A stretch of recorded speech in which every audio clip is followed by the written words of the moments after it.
Vincent, 4 wins in 5, top of the championship by 2 points, 15 games unbeaten. Has this run surpassed even your own beliefs, and how are you managing expectations?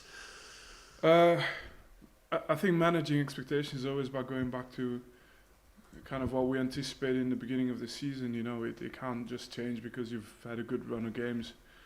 You always hope to win every game that's ahead of you. But at the start of the season, we were just looking to avoid the worst case scenario. We were looking to avoid a Sunderland and to rebuild in time and be consistently amongst the top 6 teams. So that goal hasn't changed. But then there is an ambition within the club to try and win every game, and that makes it quite easy.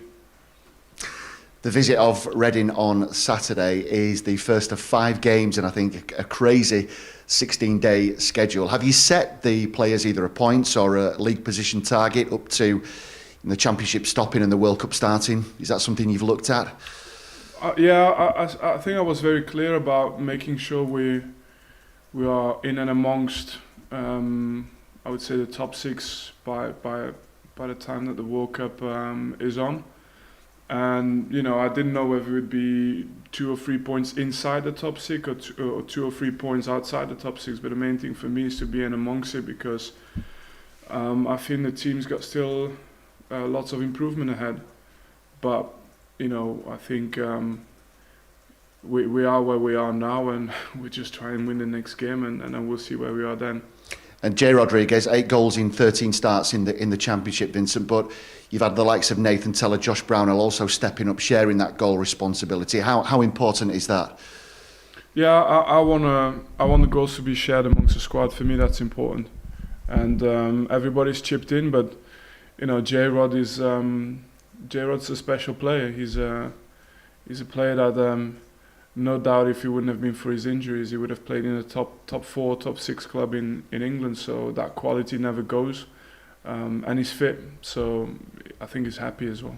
No midweek game for Reading, so they arrive fresh to Turf Moor on Saturday. Vincent, what are you expecting from them? They'll have the energy to be compact, and it's a team who defends very well, and a team that's got experienced players who are able to decide a game at any given time. That's why they've really done well this season, and I'm sure the manager will have prepared them really well for this game. Charlie Taylor didn't start on Tuesday. Jack Cork came back in, but he's out on Saturday because of that 5th yellow card. Again, is that a question of you just looking at the squad, managing players' minutes, making sure that they're all up to levels? Yeah, we don't have a choice. I mean, some decisions you make are common sense, you know, based on the age and injury history of players, and some other ones are just imposed on you. And with that amount of games, even a little knock, sometimes you miss a couple of days training, and then before you know it, you got to miss a game. And we rely on the squad, and you know, in the last 10 days, I think we've used near enough the full squad, and you need that in this league. Final question from me, Vincent. Today is the 2-year anniversary of the launch of the Football Diversity Code, which I know that Burnley are signatories of. I just wanted to ask you on a wider point, how do you feel about the progress that's been made, not only here at Burnley, but within the wider football landscape, about the need for diversity and how that is being pushed? Yeah, I think it's tough to just summarize in a couple of words, but maybe one thing, you know, I've experienced a league abroad, and I'm experiencing England, and I mean, this country is far ahead of many other countries. It doesn't mean that we're over the line yet. It doesn't mean that we've achieved everything we needed to achieve, but trust me, if you go abroad, it's, you know, you go back to the Stone Ages at time.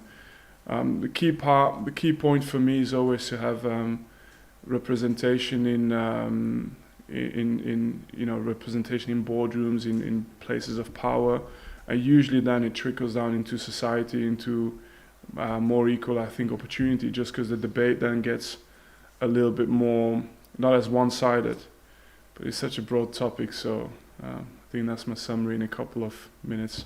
Thanks for your time, Vincent. Cheers. Yeah.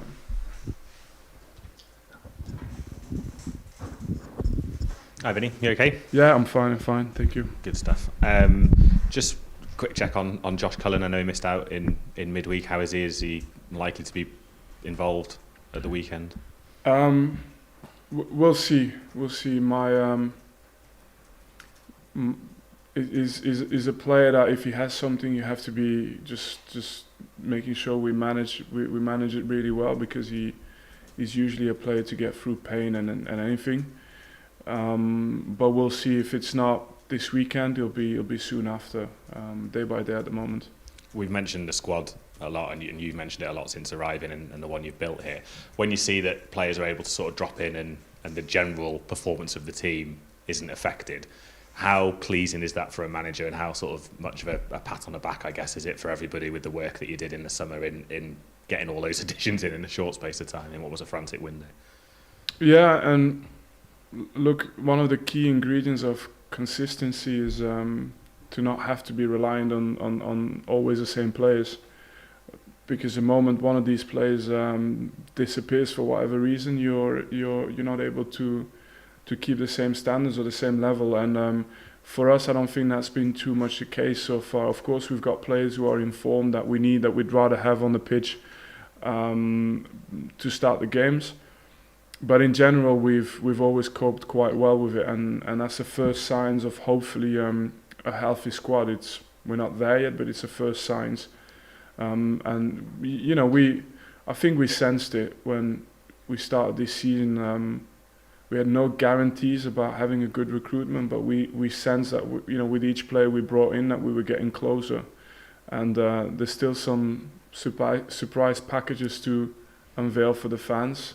So there's more to come from this team, but all of it was achieved through a tremendous workload of a lot of people during the summer, with a lot of uncertainty, and to finally give us something where at least it gives hope, and that's good. One of the players who are in form and has been perhaps a surprise package of sorts is Anas Zaroury, who impressed again in midweek. Has it surprised you perhaps how soon he has established himself in the team? Because I know when certain players arrived, you sort of said some were for now, some were for the future, and some were perhaps in the middle. Has Zaroury's progress surprised you a little bit, or is that what you expected of him? No, I've known the player, so I know that this is exactly what you can expect of a player like him. But because he's young, we like with every young player, you have to monitor ups and downs. So we're just looking at habits, looking at every detail of his performance each and every time, just to make sure there's nothing that creeps in there that could be a bad habit. And then he'll keep improving. You know, with age and experience, you kind of self-manage a bit more, and he's a player with a good future. Did you know him? Obviously, you knew him from Belgium and playing professionally. Did you know him before that, even when he was sort of 12, 13, 14? Did he emerge on a radar at all then, or was it a case of when he sort of first broke through? Yeah, look, I've known him since he was playing for Lommel, and I saw him in the youth national teams, and then I saw him in the Belgium league as well, playing against him. And on top of that, and that's what made a very healthy case for him. You know, he got flagged by our scouting department as well, so our recruitment team. So kind of all came together. A little bit the same way as for Vitinho, and then there's not a lot of doubt to be had. It's just timing of it. I don't really control that much. You know, it's whether they show it in training or not, and then you give them a chance. Clean sheet in the week, which we've not had too many of at Burnley this season, but more in recent weeks. Well, I guess for the it's starting to add up. Starting to have, yeah, exactly. You've got the narrative from 10 days ago. It's changed. There was a lot of discussion early season about Arrow and the goalkeeper and the style of play, and that all seems to have dissipated now. And he seems to have really grown into a confident Championship goalkeeper, which I guess is what you wanted, and he seems to have really adapted well now to the setup and the system, and that conversation disappearing, I guess, speaks volumes for how well he's performing.